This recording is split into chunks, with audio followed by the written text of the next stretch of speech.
Hi student, आज इस video में हम लोग हाइड्रोजन क्लोराइड के बारे में पढ़ेंगे। हाइड्रोजन क्लोराइड जिसका सूत्र HCl होता है।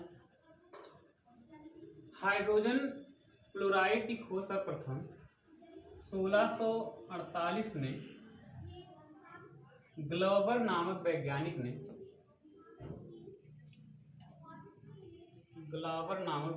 ने HCl को NaCl और शान सल्फ्यूरिक अम्ल को गर्म करके प्राप्त किया। तो 1648 में ग्लोबर ने सोडियम क्लोराइड और शान सल्फ्यूरिक अम्ल को गर्म करके क्या किया, प्राप्त किया। तत्पश्चात 1810 में डेवी नामक वैज्ञानिक ने बताया कि जो हाइड्रोजन क्लोराइड होता है ये हाइड्रोजन का और क्लोरीन का क्या होता है, ये योगात्मक यौगिक होता है। अर्थात हाइड्रोजन क्लोराइड हाइड्रोजन और क्लोरीन से मिलकर के बना होता है, इसलिए इन्होंने इसका नाम हाइड्रोजन क्लोराइड रखा। क्योंकि ये जो है हाइड्रोजन और क्लोरीन का यौगिक है, इसलिए डेवी ने इसका नाम हाइड्रोजन क्लोराइड रखा। अब इसके बनाने की विधि के बारे में पढ़ेंगे हम लोग। तो इसके बनाने की जो प्रयोगशाला विधि है उसके बारे में हम बताते हैं। प्रयोगशाला विधि क्या है? प्रयोगशाला विधि में यही है कि प्रयोगशाला में हाइड्रोजन क्लोराइड, सोडियम क्लोराइड और शान सल्फ्यूरिक अम्ल को गर्म करके प्राप्त की जाती है। NaCl plus H2SO4 arrow NaHSO4 plus HCl, तो हाइड्रोजन क्लोराइड यहाँ पर बनता है। इसके उपरांत फिर NaCl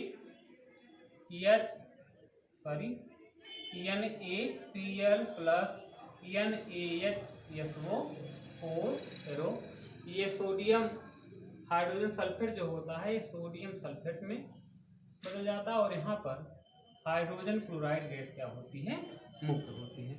तो प्रयोगशाला विधि वही है कि सोडियम क्लोराइड और शान सल्फ्यूरिक अम्ल को गर्म करने से हाइड्रोजन क्लोराइड क्या होता है, प्राप्त होता है। ये इसकी प्रयोगशाला विधि है। और ये जो है प्रयुक्त उपकरण है, यहाँ ये गोलपेदी का फ्लास्क होता है, ये बर्नर है, आप समझते हैं, ये स्टैंड है जिसमें ये जो फ्लास्क होता है इसको कसा गया होता है। यहाँ एक फिसल कीप लगी हुई होती है और 2 बार समकोण पर मुड़ी हुई यहाँ पर निकास नली लगी होती है। निकास नली का सिरा एक दूसरे पात्र में होता है जिसमें H2SO4 भरा गया होता है। विधि में क्या होता है कि यहाँ जो होता है इसमें सोडियम गोलपेदी के फ्लास्क में सोडियम क्लोराइड ले लिया जाता है। इसके बाद इसमें धीरे धीरे H2SO4 शान सल्फ्यूरिक अम्ल को फिसल कीप की सहायता से इसमें डाला जाता है। तो सल्फ्यूरिक अम्ल हम इसमें इतनी मात्रा में डालते हैं कि जो ये फिसल कीप का सिरा है इसमें पूर्ण रूप से उसमें मतलब डूब जाए। इसका जो सिरा है, ये वाला सिरा, उसमें पूर्ण रूप से डूब जाए। तो इसके बाद जो होता है जब हम इसमें शान सल्फ्यूरिक अम्ल को डालते हैं तो सोडियम क्लोराइड और सल्फ्यूरिक अम्ल ये दोनों अभिक्रिया करके हाइड्रोजन क्लोराइड गैस का निर्माण करते हैं। अब इसके बाद जो हाइड्रोजन क्लोराइड गैस होती है, हाइड्रोजन क्लोराइड गैस बनती है जो निकास नली के माध्यम से आगे निकल जाती है। परंतु क्या होता है कि जैसे इसमें H2SO4 हम डालते हैं, H2SO4 इसमें डालते हैं, तुरंत ये सोडियम क्लोराइड से क्रिया करके हाइड्रोजन क्लोराइड का निर्माण करता है। परंतु ये जो रिएक्शन होता है कुछ ही समय के लिए होता है, उसके बाद ये क्रिया होनी जो होती है बंद सी हो जाती है, मंद हो जाती है। इसलिए इसको और आगे बढ़ाने के लिए इसको बर्नर की सहायता से थोड़ा थोड़ा हम गर्म करते हैं, जिससे हाइड्रोजन का बनना जो है तेजी से होने लगता है और हाइड्रोजन क्लोराइड जो गैस होती है यहाँ निकास नली के माध्यम से आगे बढ़ जाती है। तो यहाँ देखिए तुरंत यहीं पर हाइड्रोजन क्लोराइड का जो होता है निर्माण हो जाता है। हाइड्रोजन क्लोराइड गैस जो होती है वो तुरंत ही यहाँ पर बन जाती है। पर आगे देखिए इसके बाद जो उपकरण है, इस उपकरण में देखिए इसके बाद यहाँ पर शान सल्फ्यूरिक अम्ल लिया गया है। तो डायरेक्ट इसके बाद हम इस उपकरण को ना रख करके जो गैस जार लगाया गया है जिसमें HCl को कलेक्ट किया गया है, इसको ना रख करके सल्फ्यूरिक अम्ल में परिवाहित ना करके हम इसको डायरेक्ट गैस जार में एकत्र कर सकते थे, पर ऐसा नहीं किया गया। क्यों नहीं किया गया? क्योंकि इसमें जो होता है ये थोड़ी सी इसमें क्या होती है, नमी होती है, इसलिए उस नमी को दूर करने के लिए अर्थात हाइड्रोजन क्लोराइड को शुष्क करने के लिए इसको सल्फ्यूरिक अम्ल में प्रवाहित किया जाता है। और इसको शुष्क करने के लिए HCl को शुष्क करने के लिए कैल्शियम ऑक्साइड या जो है फास्फोरस पेंटा ऑक्साइड का उपयोग नहीं किया जाता है। यहाँ इसको शुष्क करने के लिए केवल सल्फ्यूरिक अम्ल का ही उपयोग किया जाता है। तो इसको शुष्क करने के लिए कैल्शियम ऑक्साइड या फास्फोरस पेंटा ऑक्साइड का उपयोग इसलिए नहीं किया जाता है क्योंकि कैल्शियम ऑक्साइड गैस जो होती है कैल्शियम ऑक्साइड जो होता है वो हाइड्रोजन क्लोराइड से क्रिया कर लेता है, या फास्फोरस पेंटा ऑक्साइड भी जो होता है वो भी हाइड्रोजन क्लोराइड से क्रिया कर लेने के कारण से यहाँ पर कैल्शियम ऑक्साइड और फास्फोरस पेंटा ऑक्साइड का उपयोग शुष्क करने के लिए नहीं किया जाता है। तो यहाँ पर इसका उपयोग शुष्क करने के लिए HCl को शुष्क करने के लिए सल्फ्यूरिक अम्ल का उपयोग किया जाता है। तो जो नमी होती है वो सल्फ्यूरिक अम्ल जो होता है मतलब उसको अवशोषित कर ली जाती है। तो जो शुष्क जो हाइड्रोजन क्लोराइड होती है इसके बाद यहाँ पर शुष्क हाइड्रोजन क्लोराइड गैस जा करके गैस जार में एकत्र हो जाती है। इस तरह से हाइड्रोजन क्लोराइड जो होता है ये प्रयोगशाला विधि में इस प्रकार से प्राप्त किया जाता है। इसके बाद है हाइड्रोजन क्लोराइड गैस बनाने की अन्य विधियां। तो अन्य विधियों में हम लोग सिंथेटिक मेथड भी जान सकते हैं। सिंथेटिक मतलब जो है संश्लेषण विधि। संश्लेषण विधि में हम जानते हैं कि डायरेक्ट विभिन्न तत्वों को जो है गर्म करके जो है वो मतलब जो है डायरेक्ट किसी तत्व के माध्यम से जाकर के उस यौगिक का निर्माण किया जा सके। तो हाइड्रोजन क्लोराइड का निर्माण हम H2Cl2 हाइड्रोजन और क्लोरीन सूर्य के प्रकाश की उपस्थिति में ये अभिक्रिया करते हैं। तो ये Cl का हाइड्रोजन क्लोराइड का क्या कर लेते हैं, निर्माण कर लेते हैं। दूसरा और हम जानना चाहें तो दूसरा ये भी है कि जैसे कल आपको बताया गया था H2S हाइड्रोजन सल्फाइड की अभिक्रिया यदि हम क्लोरीन से करवा दें तो क्लोरीन से करवाने पर भी यहाँ पर हाइड्रोजन क्लोराइड गैस बनती है, हाइड्रोजन क्लोराइड का भी निर्माण होता है। तो ये अन्य विधियां हैं, चाहे हाइड्रोजन और क्लोरीन को जो है ये सिंथेटिक मेथड में पहला है कि ये जो है हाइड्रोजन और क्लोरीन की सूर्य के प्रकाश की उपस्थिति में अभिक्रिया कराने से हाइड्रोजन क्लोराइड बनता है। दूसरा इसमें हाइड्रोजन सल्फाइड जो होता है ये सिंथेटिक मेथड से भिन्न है। हाइड्रोजन सल्फाइड की अभिक्रिया क्लोरीन से करें तो भी जो होता है हाइड्रोजन क्लोराइड का क्या होता है, निर्माण होता है। तो ये जो है इसके बाद तीसरा जो है यदि हम क्लोरीन की अभिक्रिया जल से करवाएं H2O से तो इसमें भी हाइड्रोजन क्लोराइड HCl और यहाँ ऑक्सीजन गैस मुक्त होती है, ऑक्सीजन गैस मुक्त होती है। मतलब ये क्लोरीन गैस को हम जल में प्रवाहित करें तो क्लोरीन गैस को जल में प्रवाहित करने के कारण से यहाँ पर जो होता है वो हाइड्रोजन क्लोराइड का निर्माण होता है। तो ये जो है हाइड्रोजन क्लोराइड बनाने की कुछ अन्य विधियां हैं।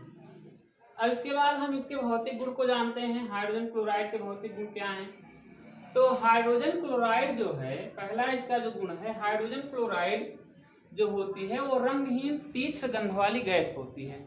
इसकी जो गंध होती है वो तीक्ष्ण होती है। दूसरा यह है कि हाइड्रोजन क्लोराइड जो है ये जल में अत्यधिक मात्रा में विलेय है। हाइड्रोजन क्लोराइड जो होता है वो जल में पूर्ण रूप से क्या होता है, विलेय होता है। मतलब किसी भी अनुपात में HCl जो होता है ये जल में पूर्ण रूप से क्या होता है, विलीन होता है। इसके बाद हाइड्रोजन क्लोराइड जो होती है, हाइड्रोजन क्लोराइड गैस जो होती है वो वायु से भारी होती है। तो ये इसके जो हैं भौतिक गुण हो गए। अच्छा, एक चीज यहाँ पर एक हम और कंफर्म करना देना चाहते हैं कि ये Cl, अब यहाँ एक कंफ्यूजन आता है हमारे दिमाग में, इसको हम हाइड्रोजन क्लोराइड गैस कहते हैं, हाइड्रोजन क्लोराइड, हाइड्रोजन क्लोराइड। और क्या होता है कभी कभी इसको हम हाइड्रोक्लोरिक अम्ल भी कहते हैं। इसको हाइड्रोजन क्लोराइड भी इसको कहा जाता है और हाइड्रोक्लोरिक अम्ल भी कहा जाता है। तो कैसे पता चलेगा कि कब ये हाइड्रोजन क्लोराइड है और कब जो है हाइड्रोक्लोरिक अम्ल है? जब ये HCl शुष्क होगा, सूखा होगा, मतलब गैसीय फॉर्म में होगा, तो वहां पर हम इसको हाइड्रोजन क्लोराइड कहेंगे। जब ये शुष्क होगा तो हाइड्रोजन क्लोराइड, और जब ये HCl जल में विलीन होगा, सॉल्यूशन के रूप में होगा, मतलब विलयन हो, द्रव की अवस्था में होगा, तब हम इसको हाइड्रोक्लोरिक अम्ल जानते हैं। मतलब ये HCl जल में घुल जाता है तो वही हाइड्रोक्लोरिक अम्ल होता है, और शुष्क होता है तो उसको हम हाइड्रोजन क्लोराइड कहते हैं। इसके बाद इसके रासायनिक गुण, रासायनिक गुणों में पहला दहन है। तो दहन में वही है कि ये गैस ना तो स्वयं जलती है, ना तो विभिन्न प्रकार के पदार्थों के जलने में क्या करती है, सहायता करती है। हाइड्रोजन क्लोराइड गैस ना तो स्वयं जलती है और ना तो पदार्थों के जलने में क्या करती है, सहायता करती है। इसके बाद दूसरा है लिटमस के प्रति प्रभाव। तो ये जो होता है, चूंकि हम जानते हैं इसकी प्रवृत्ति अम्लीय होती है, तो हाइड्रोजन क्लोराइड जो होता है ये नम नीले लिटमस पेपर को लाल कर देता है।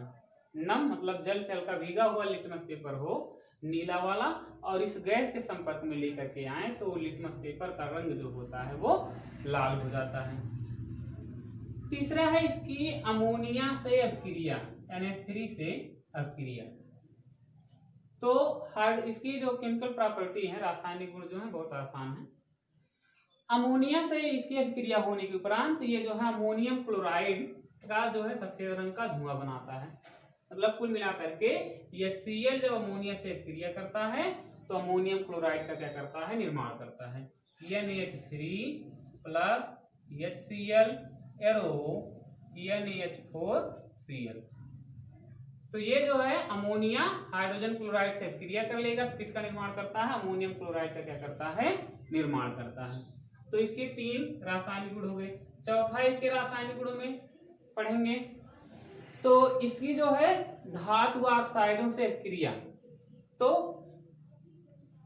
हाइड्रोजन क्लोराइड जो होता है, हाइड्रोजन क्लोराइड धातु ऑक्साइडों से अभिक्रिया करके, धातु ऑक्साइडों से अभिक्रिया करके धातु क्लोराइड का क्या करता है, निर्माण करता है। धातु ऑक्साइड जैसे हम मान लेते हैं ZnO है, HCl से ये अभिक्रिया कर ले, तो इससे अभिक्रिया करके धातु क्लोराइड का क्या कर लेगा, निर्माण कर लेगा। ZnCl2 plus H2। धातु ऑक्साइड से हाइड्रोजन क्लोराइड अभिक्रिया करता है तो धातु क्या बनाता है, क्लोराइड का निर्माण करता है। जिंक ऑक्साइड से अभिक्रिया करेगा जिंक क्लोराइड। मान लेते हैं लेड ऑक्साइड से अभिक्रिया करें तो लेड क्लोराइड बना लेगा, PbCl2 प्लस H2O का निर्माण कर लेगा। इसके बाद इसका जो गुण है पांचवा, धातु कार्बोनेटों से अभिक्रिया या धातु कार्बोनेटों से ही अभिक्रिया। तो हमेशा ये याद रखिए, कोई भी जो एसिड होती है, ज्यादातर कोई भी अम्ल जो है ये अम्लीय फॉर्म में हो, एसिडिक नेचर में हो HCl।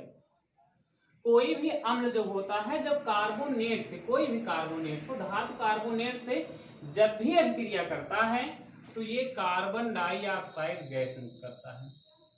कोई भी मतलब एसिड हो और वो किसी कार्बोनेट से जब भी अभिक्रिया करेगा तो ये कार्बन डाइऑक्साइड गैस मुक्त करता है। तो जिससे हम मान लेते हैं यहाँ पर कैल्शियम कार्बोनेट है CaCO3 प्लस HCl, तो यहाँ पर ये क्या हो जाएगा, CaCl2 बन जाएगा। CaCl2 देखिए यहाँ से मुक्त करना है कार्बन डाइऑक्साइड तो CO2 मुक्त कर दीजिए, CO2 यहाँ से अलग हो जाएगा। एक ऑक्सीजन यहाँ से बचेगा, रिमूव होगा। देखिए Cl2 है, 2 कर दिए, 2 हाइड्रोजन और एक ऑक्सीजन बचा हुआ तो H2O जल का क्या कर लेगा, निर्माण कर लेगा। तो यहाँ कैल्शियम कार्बोनेट है, कैल्शियम कार्बोनेट HCl से अभिक्रिया किया तो कौन सी यहाँ मुख्य रूप से कौन सी गैस, कार्बन डाइऑक्साइड गैस हमेशा ये मुक्त करते हैं, कोई भी कार्बोनेट जब अम्लों से अभिक्रिया करते हैं। इसके बाद जिंक कार्बोनेट लेंगे, ZnCO3 प्लस वही हो गया HCl, तो हो जाएगा ZnCl2 plus CO2 plus H2 O, तो जिंक क्लोराइड हो जाएगा। तो इसी प्रकार से किसी भी कार्बोनेट से क्रिया करेगा तो वहां पर कार्बन डाइऑक्साइड गैस क्या करता है, मुक्त करता है। इसके बाद इसकी जो अभिक्रिया है वो है ऑक्सीकारकों से अभिक्रिया, प्रबल ऑक्सीकारकों से अभिक्रिया। तो ये जो होता है हाइड्रोजन क्लोराइड जो प्रबल ऑक्सीकारक होते हैं, ऑक्सीकारकों से अभिक्रिया करता है, मतलब ऑक्सीकारकों के माध्यम से ऑक्सीकृत हो जाता है, अर्थात HCl जो होता है वो अपचायक प्रॉपर्टी को शो करता है।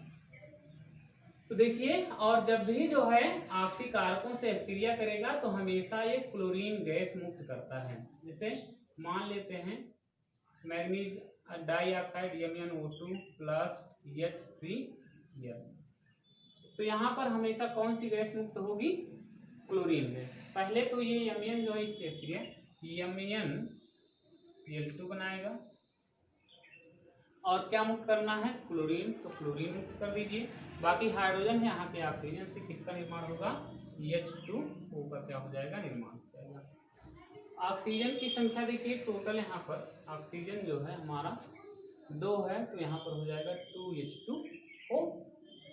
हाइड्रोजन कितना हो गया, 2 दूनी 4, यहाँ पर है 1 4, तो सब कुछ बैलेंस, क्लोरीन 2 क्लोरीन हो गई।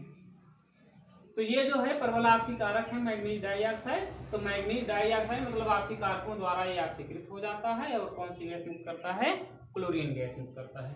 इसी प्रकार से इससे भी अभिक्रिया करेगा तो इसी सेम यही रिएक्शन हो जाएगा। मान लेते 4HCl arrow PbCl2 plus Cl2 plus 2H2O। तो प्रबल ऑक्सीकारकों से इसकी जब अभिक्रिया होती है तो अभिक्रिया होने के उपरांत जो है कौन सी गैस ये मुक्त करता है, क्लोरीन गैस यहाँ पर मुक्त करता है। तो इसकी जो है ये अभिक्रियाएं हो गई कुछ ये। इसके बाद है क्षारों से अभिक्रिया। तो हम जानते हैं कि हाइड्रोजन क्लोराइड या हाइड्रोक्लोरिक अम्ल जलीय फॉर्म में हो तो हाइड्रोक्लोरिक अम्ल होता है। क्षारों से अभिक्रिया क्योंकि ये HCl जो है वो है एसिड, तो किसी भी क्षार मान लेते हैं NaOH के द्वारा अभिक्रिया करेगा तो ये न्यूट्रलाइजेशन रिएक्शन हो गया, तो यहाँ पर साल्ट बनेगा और किसका निर्माण होगा, वाटर का निर्माण होगा। मान लेते HCl plus CaOH whole twice, तो CaCl2 प्लस 2H2O, यहाँ पर जो है इसका निर्माण हो जाएगा। तो क्षारों से अभिक्रिया करके क्या बनाता है, लवण, और क्या बनाता है, ये जल बनाता है। जब भी ये क्षारों से अभिक्रिया करता, क्योंकि इसकी प्रॉपर्टी जो होती है एसिडिक होती है, अम्लीय होने के कारण से ये क्षारों से अभिक्रिया करके लवण और किसका निर्माण करता है, जल का निर्माण करता है। इसके बाद जो है बहुत इंपॉर्टेंट यहाँ एक रिएक्शन और है, एक्वारेजिया अम्लराज के रूप में अभिक्रिया, अम्लराज के रूप में अभिक्रिया एक्वारेजिया।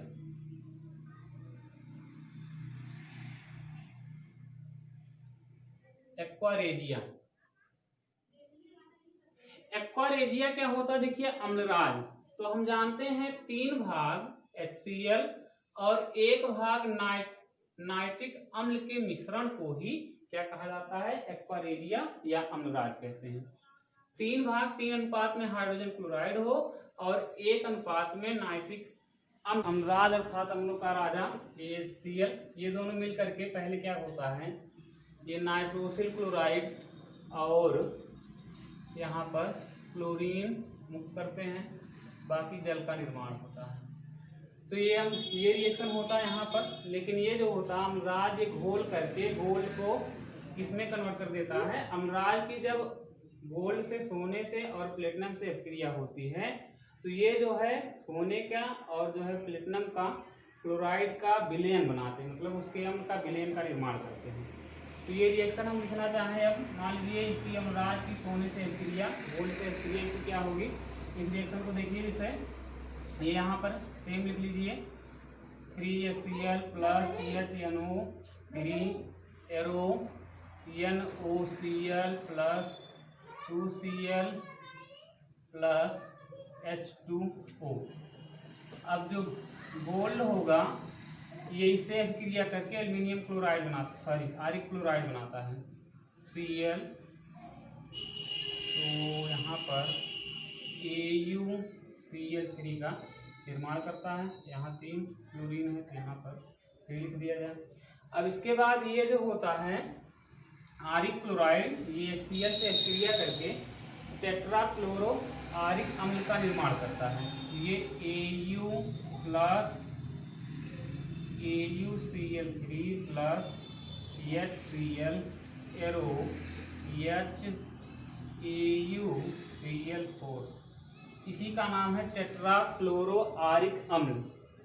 अब ये जो रिएक्शन है गोल्ड की अभिक्रिया ही होती है और मुख्य प्रोडक्ट जो होता है इसी टेट्राक्लोरो आरिक अम्ल का निर्माण होता है, जो कि सॉल्यूशन अर्थात विलयन के रूप में होता है। अब इस रिएक्शन को एक लाइन में हम इस प्रकार से लिख सकते हैं। यहाँ देखिए क्लोरीन जो आपस में इधर उधर मिल रहे हैं उनको काट दीजिए। तो यहाँ पर देखिए क्लोरीन मिल रहा है तो इसको काट दीजिए, लेकिन ये इनकी संख्या इक्वल होगी तभी ये कटेगा। इसके लिए यहाँ पर 3 है, यहाँ पर 2 ही है, तो ये आपस में बराबर करने के लिए इसमें 3 से मल्टीप्लाई कर दीजिए और इसमें 2 से कर दीजिए। तो ये 3 दूनी 6 हो जाएगा, ये कैंसिल हो जाएगा, और ये 2 3 6 ये कैंसिल हो जाएगा। इसके बाद देखिए AuCl3 भी मिल रहा है, AuCl3, लेकिन अब यहाँ पर AuCl3 की संख्या है 2 है, यहाँ पर 1 ही है, तो इस समीकरण में भी 2 से गुणा कर दीजिए। इसके बाद AuCl3 को काट दीजिए। अब जो बच रहा सबको ऐड करके लिख दीजिए। अब देखिए HCl कटा नहीं है तो HCl को लिखेंगे। अब यहाँ पर 3 3 जा 9 हो जाएगा, और उसके बाद यहाँ पर 2 से मल्टीप्लाई किया गया है, तो टोटल हो जाएगा 9 to 11 HCl प्लस, इसके बाद देखिए HNO3 तो ये यहाँ ही है, तो यहाँ पर 3 से मल्टीप्लाई किया गया है तो हो जाएगा 3 HNO3, यहाँ 2 से किया गया है तो हो जाएगा 2Au एरो। इधर जो बचे हैं मुख्य प्रोडक्ट आपका ही है, तो यहाँ पर देखिए 2 से गुणा किया गया है 2HAuCl4 प्लस, इसके बाद यहाँ 3 से गुणा किया गया है 3NOCl nitrosyl chloride plus H2O हो जाएगा 3H2। क्वेश्चन देख लीजिए, सब कुछ बैलेंस है। गोल्ड यहाँ पर 2 है तो यहाँ पर 2 है, सब कुछ बैलेंस है। नाइट्रोजन की संख्या 3 है तो 3HNO3 ये भी बैलेंस है। हाइड्रोजन चेक कर लीजिए, यहाँ पर 11 और 3 14 हो जाएगा, तो यहाँ पर हो जाएगा, सॉरी यहाँ पर कितना H2O बनेगा 2H2O बनेगा, 2H2O, तो 3 2 जा 6 H2O हो जाएगा, 6 दूनी 12 और 2 यहाँ से हो जाएगा 14 हाइड्रोजन। तो समीकरण बैलेंस है। तो गोल्ड की जब अभिक्रिया होती है इससे अम्लराज से इससे, तो अभिक्रिया होने के उपरांत मुख्य प्रोडक्ट जो बनता है वो टेट्रा, यहाँ क्योंकि क्लोरीन की संख्या कितनी है 4, टेट्राक्लोरो आरिक अम्ल का क्या होता है निर्माण होता है। तो ये जो है गोल्ड से इसकी इस प्रकार से अभिक्रिया होती है। तो ये इसी प्रकार से प्लेटिनम की भी अभिक्रिया जैसे गोल्ड की हुई है, सेम उसी प्रकार से प्लेटिनम की भी अभिक्रिया होती है, और प्लेटिनम का जो होता है वहां पर अम्ल का क्या होता है निर्माण होता है। तो ये जो हाइड्रोजन क्लोराइड है इसके रासायनिक गुण समाप्त हुई। इसके बाद है इसके उपयोग। तो इसका उपयोग जो होता है हाइड्रोजन क्लोराइड का जो मुख्य उपयोग है वो प्रयोगशाला में अभिकर्मक के रूप में, रिएजेंट के रूप में इसका उपयोग किया जाता है। दूसरा उपयोग इसका ये है कि हम जानते हैं HCl जब विलीन फॉर्म मतलब जल में होता है, एक्वस के फॉर्म में होता है, उसमें घुला हुआ होता है, जलीय विलयन जो इसका होता है उसको हम हाइड्रोक्लोरिक अम्ल कहते हैं। तो इसका मतलब ये है कि हाइड्रोजन क्लोराइड का निर्माण हाइड्रोक्लोरिक अम्ल के निर्माण में भी किया जाता है। तीसरा लिख सकते हैं जो है इसका उपयोग जो होता है अमोनियम क्लोराइड बनाने में भी किया जाता है, NH4Cl के निर्माण में किया जाता है। और एक मुख्य उपयोग इसका ये है कि इसका उपयोग विस्फोटक पदार्थ, सॉरी इसका उपयोग जो है इसमें नहीं, इसका उपयोग वही जो भी आपको बताया गया अम्लराज बनाने में किया जाता है। मुख्य उपयोग जो होता है इसका अम्लराज बनाने में, हाइड्रोक्लोरिक अम्ल के निर्माण में, प्रयोगशाला में अभिकर्मक के रूप में। तो यही सब इनके क्या हैं, उपयोग हैं। धन्यवाद।